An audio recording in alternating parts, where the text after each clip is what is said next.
शहर की सड़कों पर जगह जगह पड़े गड्ढों और जर्जर हालात को लेकर कांग्रेस ने मंगलवार को जोरदार आंदोलन किया। इस आंदोलन का नेतृत्व प्रदेश महासचिव केतन ठाकरे ने किया।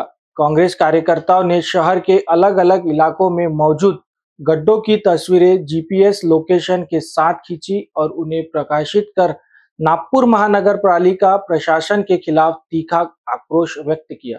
आंदोलन के दौरान कांग्रेसियों ने आरोप लगाया है कि शहर की सड़कों की हालत अत्यंत खराब है। जगह जगह गड्ढे होने के कारण आए दिन हादसे हो रहे हैं, लेकिन महापालिका प्रशासन और जनप्रतिनिधि इस ओर ध्यान नहीं दे रहे। कार्यकर्ताओं ने तत्काल सड़क दुरुस्ती और नागरिकों की सुरक्षा सुनिश्चित करने की मांग की। आंदोलन को देखते हुए नागपुर महानगर पालिका मुख्यालय परिसर में भारी पुलिस बंदोबस्त किया गया।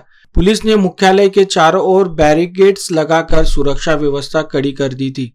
कांग्रेस कार्यकर्ताओं ने गड्ढों की तस्वीरों का प्रदर्शन करते हुए चेतावनी दी कि यदि जल्द से जल्द सड़कें दुरुस्त नहीं की गई तो आंदोलन और उग्र रूप लेगा।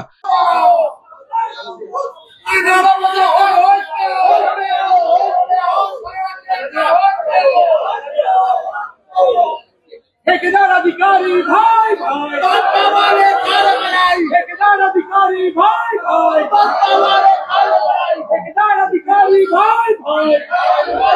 आपण आपल्या सर्वांना माहिती आहे की नागपूरच्या खड्ड्यांची परिस्थिती काय आहे। खड्ड्यात रस्ते रस्त्यात खड्डे काहीच कळत नाहीये। एनएमसीच्या अधिकाऱ्यांना येऊन खड्डे पाहण्याचा वेळ नाही, तर आज आम्ही त्यांच्या ऑफिस खाली तिथे खड्ड्याचं भव्य प्रदर्शन आयोजित केलं। आम्ही जीपीएस लोकेशनचा इकडे खड्ड्यांचे फोटो घेऊन आलो। जे हे म्हणतात की आम्ही पॅचिंग करतो, लोपापती करतो, की सगळे निव्वळ खोटे दावे आहे। इकडे काहीच ना रोज समस्या, रोज नागरिकांना काही ना काही त्रास, रोजची काही ना काही दुर्घटना होतात। त्यामुळे आम्ही आज इथे आंदोलन केलेलं आहे। लोकांची मागणी पूर्ण नसल्यामुळे आम्हाला आंदोलन करावं लागलं आहे। 2-3 महिन्यापासून रोज तक्रारी देतोय। झोन मध्ये लोक चालले आहे, पण काही त्याच्यावर झालेलं नाहीये। आता आम्ही आयुक्त साहेबांची भेटलो। आयुक्त साहेबांनी आम्हाला आश्वासन दिलं की येणाऱ्या 8 दिवसात खड्डे बुजवण्यात येईल, चांगलं पॅचिंग करतात आणि क्वालिटी चांगली राहील त्याचं पण ते साहेबांनी सांगितलंय। आता बघू जे ते बोलले त्याच्यावर खरे उतरतात काय। अखिलेश भारद्वाज के साथ अभिषेक पानसे की रिपोर्ट।